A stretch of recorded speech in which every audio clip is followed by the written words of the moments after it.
nezerwa abamarayika bo mw'ijuru, himbarwa abatoni b'Imana, vyongeye ko inganji y'umwamanganatsi ibonetse, inzamba nizahasirane, zimenyeshe ko duhukize.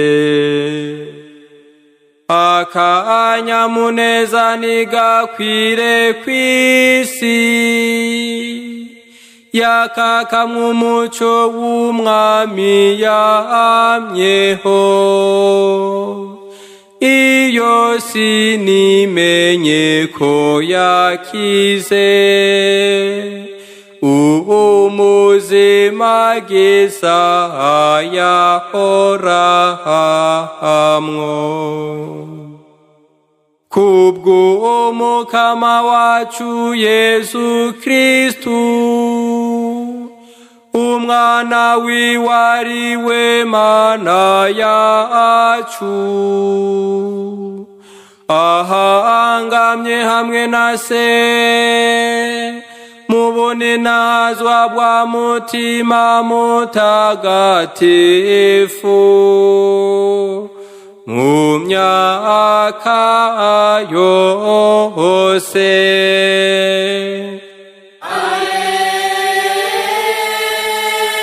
Urane umukama,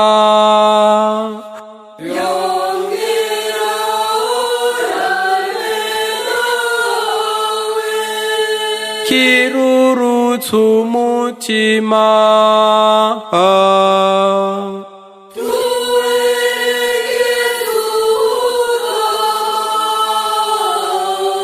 nidushimire umukama Imana yacu.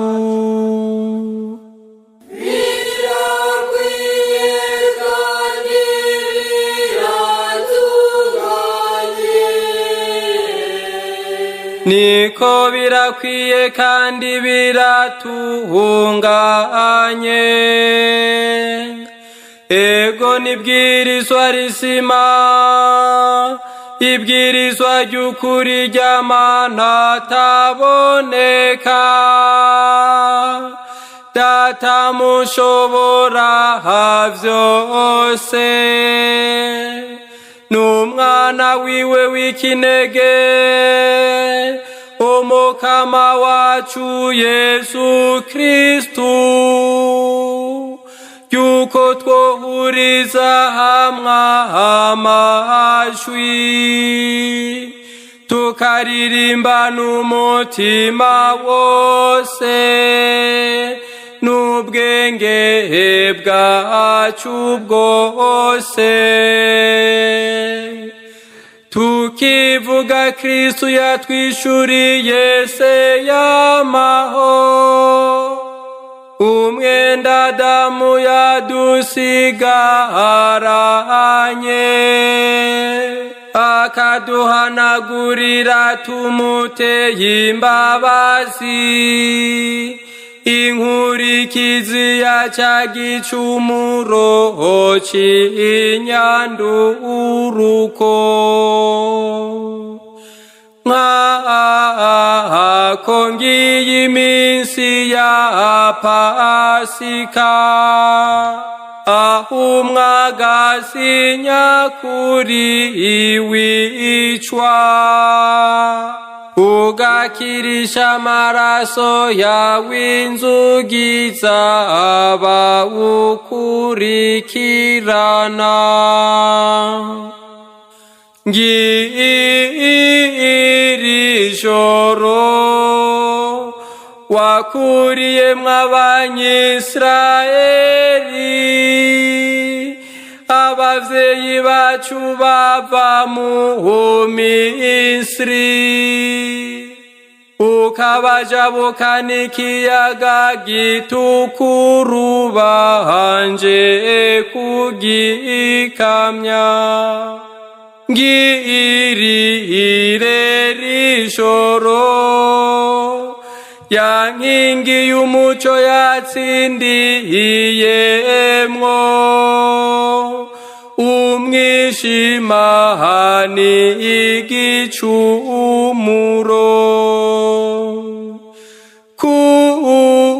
kugira ngo ribasubize inema ryongere ribasubize mu bahatoni bawe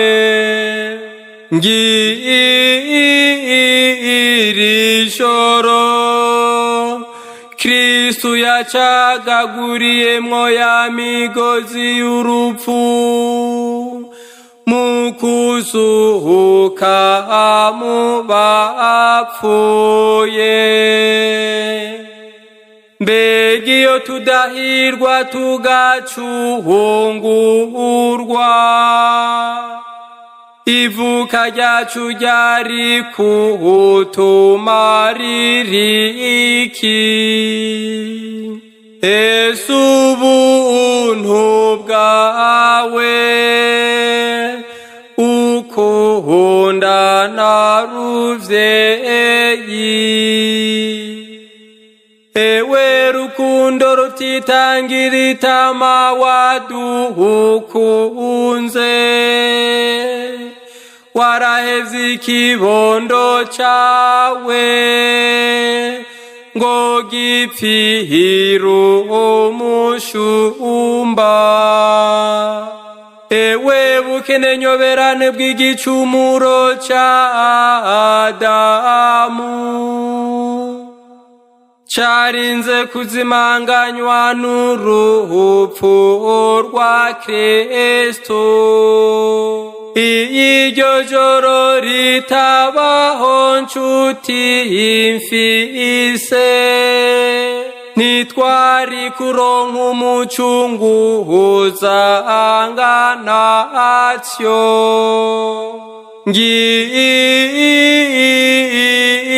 Ngirire joro ryahezagiwe, ryaho Kristu yazuka mu bapfuye. Iryo joro niryo joro abanditsi bavuga ko rizokwakaka nk'umutaga, rikazotwuzuza agahimbare. Nico gitumira ijoro ryeranda rihanagura ibibi, rigakiza ibicumuro, rigasubiza abatosekaye ubwiza n'agahimbara biririra.